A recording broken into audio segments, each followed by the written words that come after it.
या टाटा का सड़क पे जब चांटा पड़ता है ना सेफ्टी क्वालिटी वाला, Maruti is planning to come back. और ये जो कम बैक होगा, मैं आपको बता रहा हूं, हिस्ट्री का वन ऑफ दी स्मार्टेस्ट और खतरनाक कमबैक हो सकता है। अब नए चैप्टर सुन लो भाई, धुरंधर रिवेंज बनी थी ना, अब ये बनेगा इग्निस रिवेंज। नमस्कार जय हिंद दोस्तों, क्या हाल है सारे शेर भाइयों के? आई होप आप लोग बिल्कुल बढ़िया हो गए और मचा रहे होगे। कल इंटरनेट पूरा सरप्राइज हो गया क्योंकि एक अनाउंसमेंट हो गई कि मारुति इग्निस अब डिसकंटिन्यू हो गई है। हालांकि मैं सरप्राइज नहीं हुआ, और अगर आप हमारे पुराने व्यूअर है तो आपको भी सरप्राइज नहीं होना चाहिए, because I think last month मैंने आप लोगों के साथ शेयर किया था कि मारुति एक मिनी एसयूवी के ऊपर काम कर रहा है, जिसके तहत शायद ये लोग किसी एक कार को सैक्रिफाइस कर सकते हैं। सुनने में आ रहा था कि शायद इनकी एस्प्रेसो सैक्रिफाइस होगी, बट एक्चुअली मैंने बोला था कि मुझे लगता है कि एस्प्रेसो का जो प्लेटफॉर्म है वो वीक है। It could be Maruti Ignis, और उसी के अकॉर्डिंगली सब चल रहा है। मारुति इग्निस जो है फिलहाल डिसकंटिन्यू हो गई है। हालांकि मैं आपको बता दूं कि मारुति की जो प्रोडक्शन है वो काफी ज्यादा है, तो इग्निस हो सकता है फिलहाल अभी काफी समय तक बिकती रहे, क्योंकि जब मारुति सीएस भी बंद हो गई थी उसके बाद भी वो काफी समय तक सेल होती रही, कई महीनों तक। इनफैक्ट किसी किसी डीलर के पास तो अभी भी इक्का दुक्का मिल सकते हैं, कोई बड़ी बात नहीं। और दोस्तों मैं आपको बता दूं कि ये मारुति ने जो करा है ना स्टेप, ये कोई वो वाला सीन नहीं है कि भाई मूवी फ्लॉप हो गई, हीरो फ्लॉप हो गया, पिट गई फिल्म, ये सीन नहीं है। Maruti is planning to come back, और ये जो कम बैक होगा, मैं आपको बता रहा हूं, हिस्ट्री का वन ऑफ दी स्मार्टेस्ट और खतरनाक कम बैक हो सकता है। Only if Maruti do it correctly. Maruti का एक्चुअली प्लान क्या है दोस्तों, मैंने आपको बताया था कि मारुति इस प्लानिंग की एक माइक्रो एसयूवी ये लोग बनाएंगे।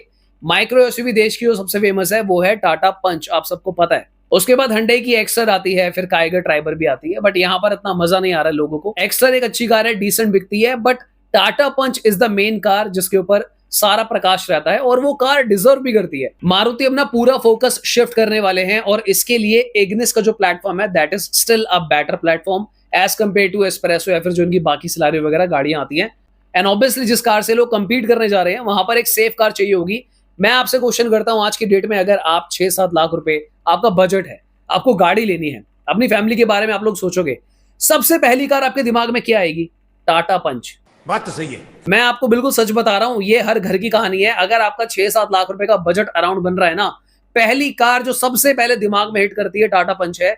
उस गाड़ी की आज की डेट में आप रोड प्रेजेंस देख लो, सेफ्टी देख लो, उस गाड़ी के लुक्स देख लो, फ्रंट देख लो, रियर देख लो, इंटीरियर्स देख लो, टाटा मोटर्स पहले से ही प्रिपेयर्ड थे। पर दोस्तों मैं आपको बता दूं कि मारुति भी बहुत ज्यादा प्रिपेयर्ड है। वो लोग क्या चेंजेस करने वाले हैं, उससे पहले मैं आपको कुछ बेसिक रीजंस बता देता हूं कि मारुति ने इग्निस को डिसकंटिन्यू करा क्यों। सबसे बड़ा रीजन जो मुझे लगता है कि मारुति ने इस कार को डिसकंटिन्यू करा, क्योंकि इस कार को ना कोई मार्केट ही नहीं मिली कभी। व्हेन आई से मार्केट, मारुति खुद मुझे लगता है जस्टिफाई नहीं कर पाए कि एक्चुअली में इग्निस थी क्या। ये एक एसयूवी थी, ये एक हैचबैक थी, ये क्या था? मतलब it was really confusing car. मतलब आज की डेट में आप देखो, टाटा पंच की बात होती है ना, तो बंदे को समझ में आता है कि हाँ भाई चलो ये एक मिनी एसयूवी है। काइगर लोग भले लेते ना हो, मैग्नाइट लेते ना हो, but they look like mini SUV. In fact hyundai Exter भी मैं कह रहा हूं जो भी है, पर कहीं ना कहीं थोड़ा बहुत वो मिनी एसयूवी लगी जाती है। And when people fail to understand कि भाई इस कार का यूज क्या है, वो खरीदते नहीं है उसको। दूसरा रीजन, अगर आप इस सेगमेंट में मारुति का कस्टमर देखते हो ना, जिनका बजट जो है 6 लाख रुपए से नीचे है, वो ज्यादातर आप मारुति की गाड़ियां देखो कौन सी है, सिलारियो, एस्प्रेसो, ऑल्टो, थोड़ा सा ऊपर जाओगे वैगनआर। अब इस कस्टमर बेस में आप इग्निस जो गाड़ी लाए हो ना, वो थोड़ी इन गाड़ियों से हटके थी, ऊपर से वो नेक्सा में थी। अब जो मारुति का रेगुलर बायर था, जो बाकी इनकी अदर कार्स को ले रहा था ना, उसको कभी समझ में ही नहीं आई कि भाई इग्निस ये फंकी सी कार क्या है। वो ग्राहक ये सोच रहा है कि भाई ये तो नेक्सा की गाड़ी है, सुजुकी एरिना में भी नहीं खड़ी, क्या पता महंगी हो। तो there was a lot of confusions जो वहां पे चल रही थी। उसके अलावा सबसे बड़ा दुश्मन जो इस कार का था, वो ऑब्वियसली मारुति खुद भी था। मुझे लगता है पिछले 8 से 10 सालों में ये कार जब से लॉन्च हुई थी, आई थिंक ये 9 साल पहले लॉन्च हुई होगी, और इसके अंदर कभी कोई मेजर अपडेट मारुति ने दिया ही नहीं। इसके अंदर एक काइंड ऑफ थोड़ा मोड़ा फेसलिफ्ट आया था, वो भी कुछ बहुत खास नहीं था, बट दैट वाज इट, और कुछ भी नहीं हुआ। इस कार के अंदर मारुति ने कभी सीएनजी ऑप्शन नहीं दिया। इस कार के अंदर एस स्टैंडर्ड 6 एयरबैग्स नहीं आए।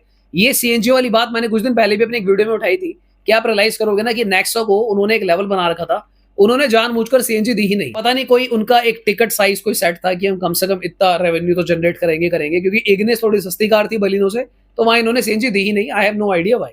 हालांकि इग्निस एज अ कार बहुत अच्छी गाड़ी है। मैं बता रहा हूँ, सिटी में जिसको चलानी हो ना उसके लिए तो वरदान है, खासकर जिसको माइलेज चाहिए। सेफ्टी का देखो आप सब लोगों को पता है, वो हमें जिक्र करने की जरूरत नहीं है, पर शहरों में चलाने के लिए Ignis was never a bad car. 1.2 litre का इंजन भाई, 4 सिलेंडर मारुति का सिग्नेचर इंजन था। और last but not the least, इन सारे कारणों की वजह से मिलकर सबसे बड़ा जो कारण बना, इस गाड़ी की सेल डिक्लाइन हो रही थी। मेरे पास पूरा डेटा अवेलेबल है, आप यहाँ पे चेक करो। पिछले आप इसकी ईयरली सेल्स देखोगे ना, धीरे धीरे सेल डिक्लाइन ही हो रही थी। एंड थैंक्स टू टाटा पंच आने की वजह से भी इस गाड़ी पे काफी ज्यादा फर्क पड़ा। इवन मारुति की खुद भी और गाड़ियां हैं, जैसे वैगन आर होगी फॉर एग्जांपल, वो काफी अच्छा सेल करती है, स्विफ्ट में अपडेट्स हुए, तो ये लाजमी था कि भाई मारुति के खुद के कस्टमर भी कट रहे थे और कंपटीशन ने भी इस कार की सेल को काफी दबा दिया और इस कार का जो है फिलहाल डिसकंटिन्यू हो गया। अब नया चैप्टर सुन लो भाई, धुरंधर रिवेंज बनी थी ना, अब ये बनेगा इग्निस रिवेंज। इस इग्निस रिवेंज में क्या होगा, इग्निस का अवतार आएगा नया बिल्कुल, और ये अब इग्निस की बैजिंग से नहीं आएगी जितना मुझे उम्मीद है। अगर तो मारुति ने बाय एनी चांस गलती से इग्निस 2 या इग्निस एसयूवी ऐसा कुछ करा, it may not have that branding. ये एक नई एसयूवी लेकर आएंगे, मिनी एसयूवी, और इस बार ये वो गलती नहीं करेंगे। इनको पता है कि टाटा पंच से कंपटीशन है। मुझे कोई आइडिया नहीं है कि ये लोग इसका टेस्ट करवाएंगे या फिर नहीं करवाएंगे, but it looks like they will definitely work on it's build quality. 4 star भी अगर ये लोग टारगेट कर लेते हैं तो मुझे लगता है ये स्टैंड आउट करेगी, क्योंकि मारुति के जो मेजॉरिटी ऑफ द कस्टमर है वो 4 स्टार में भी मुझे लगता है कन्विंस हो जाते हैं कि ठीक है भाई चलो 4 ही सही। बिकॉज इन रिटर्न आपको जो 1.2 लीटर का ये इंजन मिलेगा, हो सकता है जी सीरीज वाला भी आ जाए 3 सिलेंडर, या फिर हो सकता है कि ये 4 सिलेंडर वाला कंटिन्यू रहे। In both of the cases एक मिनी एसयूवी बनाई जाएगी जो कंपीट करेगी टाटा पंच को। इस कार की जो प्राइसिंग रहेगी एग्जैक्टली सेम प्राइस रहेगा जो टाटा पंच का प्राइस रेंज है। हालांकि टाटा पंच तो स्ट्रेटेजी में काफी आगे जा चुकी है, they are also offering turbo वहां पे। अब इसका कहना बहुत अर्ली होगा कि मारुति भी इसमें टर्बो देगा या नहीं देगा, पहले तो बस मिनी एसयूवी आएगी। इसका जो लॉन्च टाइम लाइन है ये 2026 के एंड से 2027 के बीच का कहीं मिड में रखा हुआ है आसपास। दोस्तों जो मिनी एसयूवी होगी, इसके आने के बाद एक बहुत बड़ी चीज हमारे सामने आएगी कि क्या मारुति की कार्स में अब भी उतनी पोटेंशियल है या नहीं है। उसका रीजन ये है कि टाटा मोटर्स की अगर आप ग्रोथ देखोगे ना, पंच अकेली ऐसी गाड़ी है जो इस पूरे सेगमेंट को लीड करके चल रही है। बहुत अच्छी कार है, आजकल लोग उसके पीछे भाग रहे हैं। क्या मारुति उस तरीके की ऑरा वाली कार को बना पाएगी? सबसे पहले तो मेरा क्वेश्चन आपसे यह है कि जो रोड प्रेजेंस आज की डेट में टाटा पंच की है, हेलीकॉप्टर व्यू भी तो है पंच में। अब हेलीकॉप्टर का तो नहीं पता, कोई एरोप्लेन व्यू कुछ मतलब यूनिक चीज मारुति लाएगी, क्या स्टैंड आउट कर पाएगी पंच के आगे। इग्निस की जो डायमेंशंस थी 3700 mm के अराउंड थी, पर अब ये जो मिनी एसयूवी बनेगी दोस्तों, इसकी डायमेंशन 3900 से 4000 यानी कि 4 मीटर के आसपास की डायमेंशन रहेगी अप्रोक्सीमेटली। इनफैक्ट कार की हाइट भी थोड़ी सी बढ़ सकती है, बूट स्पेस बढ़ेगा, और अगर मैं ग्राउंड क्लियरेंस की बात करूं, मुझे लगता है 195 mm एक डिसेंट ग्राउंड क्लियरेंस है इस सेगमेंट की। अगर मैं बात करूं, अगर ये लोग इस तरीके की कार निकाल देते हैं, देखो ये मैं पहले बोल चुका हूं कि ये अब गलती नहीं करेंगे, 4 स्टार की कोशिश करेंगे, उसके बाद माइलेज तो इनके इंजन देते ही है, रीसेल होती है। लास्ट रह गया भाई कि उस गाड़ी की जो लुक्स है क्या वो स्टैंड आउट करेगी या नहीं करेगी, जो काम एक्स्टर नहीं कर पाई। लुक्स के मामले में 2 ही गाड़ियां हैं छोटे सेगमेंट में जो पंच को टक्कर देती है, विच इज मैग्नाइट और साथ में काइगर, पर प्रॉब्लम है उनका engine. People don't want 1 litre का इंजन।